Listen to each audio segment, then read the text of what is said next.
ఆకివీడు ఆకివీడులో జరిగిన సంఘటన త్రిబులారు కాన్షియస్గా ఒక కావాలని ఉద్దేశపూర్వకంగా చేసినటువంటి ఒక దళితులు దళితేతరులు విడగొడటానికి లేదా క్రైస్తవులు హిందువులు విడగొడటానికి ఒక రామాలయం పేరుతో చేసినటువంటి ఒక రాజకీయ కుట్ర.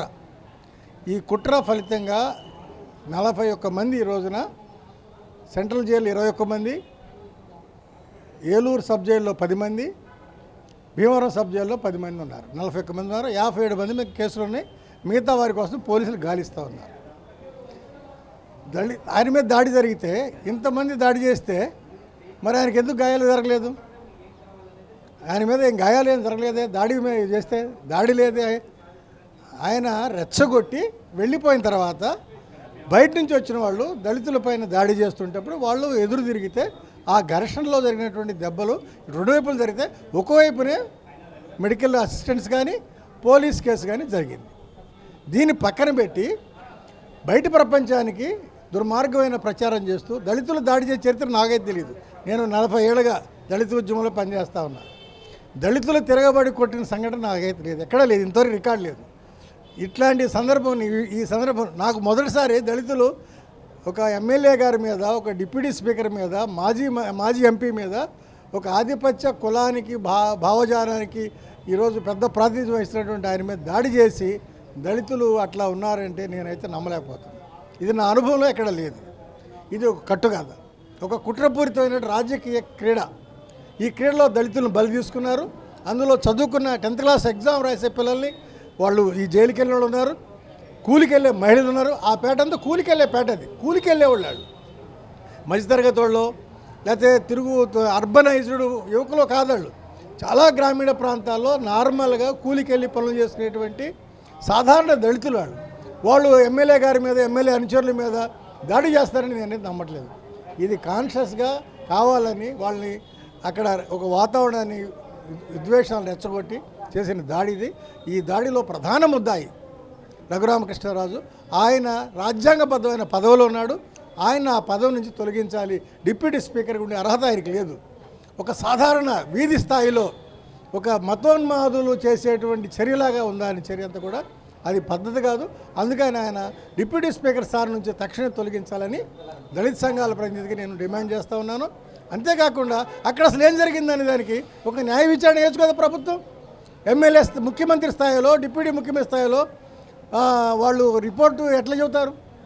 కలెక్టర్ వెళ్ళాడా ఊరికి? ఎస్పీ వెళ్ళాడా ఊరికి? అంత ఘర్షణ జరిగితే ఎస్పీ ఎందుకు వెళ్ళలేదు? కలెక్టర్ ఎందుకు వెళ్ళలేదు? దానికి సంబంధించినట్టు హోంమంత్రి ఎందుకు వెళ్ళలేదు? అందుకని ఏంటంటే అది ఒక ఆయన సొంత ఎస్టేట్గా, పొలిటికల్ ఎస్టేట్గా మార్చుకుని అంటే ఆ నియోజకవర్గాన్ని ఒక పొలిటికల్ ఎస్టేట్గా మార్చుకుని పోలీసుని, రెవెన్యూని, మెడికల్ సిబ్బందిని మొత్తం అందరినీ వాళ్ళ కంట్రోల్లో పెట్టుకుని ఆయన ఒక సొంత రాజ్యంగా, ఆ రాజ్యంగా ఆయన ఉండి అనే ఒక నియోజకవర్గానికి సొంత రాజ్యంగా ప్రకటించుకుని ఒక రాజులాగా వ్యవహరిస్తూ ఉన్నాడు. ఆయన కులరీత్యా రాజు కానీ చట్టరీత్యా ఆయన ప్రజాసేవకుడు, ప్రజల ప్రతినిధి. అట్లాంటి ఒక ప్రజాప్రతినిధి కులాన్ని తగ్గట్టుగా బిహేవ్ చేస్తే రాజ్యాంగం ఒప్పుకోదు. అందుకని చంద్రబాబు నాయుడు గారికి మనవి చేస్తూ ఉన్నాం, మీరు ముఖ్యమంత్రి హోదాలో రాజ్యాంగాన్ని పరిరక్షించాల్సిన బాధ్యత మీకుంది, అనుభవజ్ఞులు మీరు తక్షణమే రఘురామకృష్ణరాజుని మీరు ఆపుకోకపోతే మీ పతనానికి ఆయనే పునాది అవుతాడు. మీ రాజకీయ పతనానికి is the only pillar, is a basic pillar అవుతాడు, మూల విరాట్ అవుతాడు. ఈ ఆంధ్ర రాష్ట్ర ప్రజలు అమాయకులు కాదు. మీరు కులోన్మాదాన్ని మొత్తం రెచ్చగొడితే రెచ్చిపోయే జనం కాదు. విఘ్నత కలిగిన ప్రజలు ఉన్నారు, ఆలోచన పరులు ఉన్నారు, సామాజిక రాజకీయ చైతన్యం కలిగిన ప్రజలు ఉన్నారు. మీ ఉడతూపులకి జనం రెచ్చిపోరు, విఘ్నత వ్యవహరిస్తారు. దయచేసి చంద్రబాబు నాయుడు గారు విజ్ఞప్తి చేస్తూ ఉన్నాం, మీరు రఘురామకృష్ణరాజు భారాన్ని దించుకోండి, ఆయన డిప్యూటీ స్పీకర్ పోస్టుని తొలగించండి.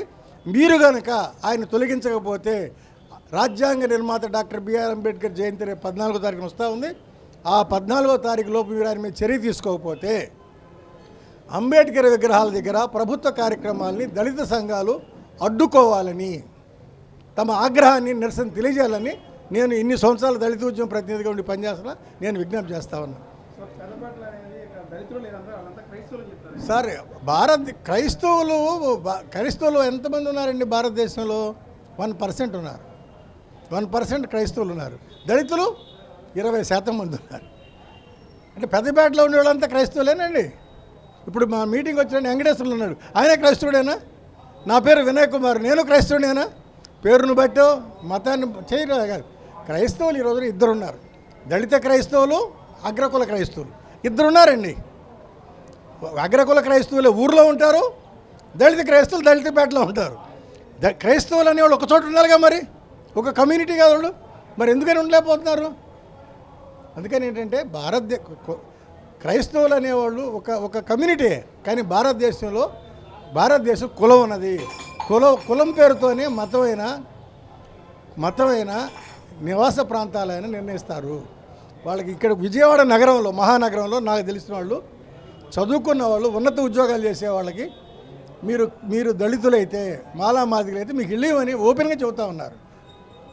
వాళ్ళు క్రైస్తవులు కూడా, క్రైస్తవ మతాలు ఉన్నవాళ్ళు కూడా, ఉన్న చదువుకున్నవాళ్ళు కూడా, వాళ్ళు అసలు ఏ ఊళ్ళో ఉన్న వాళ్ళకి అర్థం కాలేదు. చాలా మేము చెప్పేది వాళ్ళకి ఇప్పటివరకు అర్థం కాలే. వాళ్ళు now they are realising, many people are realising ఈ సమాజంలో కులం ఉన్నది.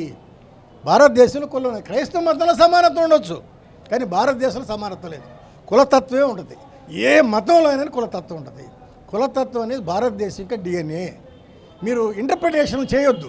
మీరు అంత రాజ్యాంగ నిపుణులు కాదు, మీరు కులతత్వ నిపుణులు.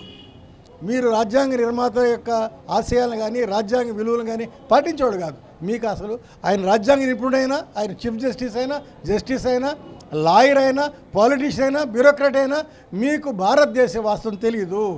మీరు రాజ్యాంగం చదువుకోలేదు, రాజ్యాంగాన్ని అర్థం చేసుకోలేదు, మీరు రాజ్యాంగ నిపుణులు కాదు, మీరు సామాజిక శాస్త్రవేత్తలు కాదు. మీకు తెలిసింది కులతత్వమే. మీరు కుల పరాన్న జీవులు, ఇతరులపైన బతికేటువంటి సాధారణ పారాసైట్స్. ఈ కుల వ్యవస్థ పారాసైట్ని పెంచి పోషించింది. మీరు పారాసైట్స్. ఇది అంబేద్కర్ గారు చెప్పిన సత్యం. కుల వ్యవస్థను నిర్మించుకోండి, రద్దు చెందుతారంటే పారాసైట్గా జీవించాలి. కాబట్టి అంటే ఇతరుల మీద బతికేటువంటి వాళ్ళు కుల సమాజాన్ని నిర్మిస్తారు. కుల నిర్మూలన చేసేవాళ్ళు శ్రమ చేసి అందరూ గౌరవంగా జీవించాలని. అందుకనే బాబాసాహెబ్ అంబేద్కర్ భావజాలం కానీ భారత రాజ్యాంగం కానీ చాలామందికి అర్థం కాదు. ఎందుకంటే వాళ్ళ యొక్క ఆధిపత్యం, వాళ్ళ యొక్క ఆధారపడే తత్వం, వాళ్ళ యొక్క అహంకారము, వాళ్ళ యొక్క దోపిడీతనము, వాళ్ళ యొక్క ఎన్ని కూడా దెబ్బతింటాయి. కాబట్టి ఇట్లాంటి విషయాల మీద రాజ్యాంగ నిబద్ధతతోటి పనిచేసేటువంటి వాళ్ళు ఈ రోజున రఘురామకృష్ణరాజుని వ్యతిరేకిస్తారు. ఇదేదో కుల తగాద కాదు, ఇది మత తగాద కాదు. ఇది రాజ్యాంగ పరిరక్షకులకి, రాజ్యాంగాన్ని విస్మరిస్తున్న వాళ్ళకి జరుగుతున్న ఒక సంఘర్షణ.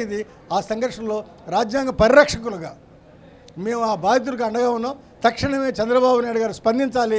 లేకపోతే చంద్రబాబు నాయుడు గారు ఈ రాష్ట్రంలో దళితుల ఆగ్రహమే కాదు, రాజ్యాంగ పరిరక్షకుల ఆగ్రహాన్ని ఆయన సవిచూడాలి.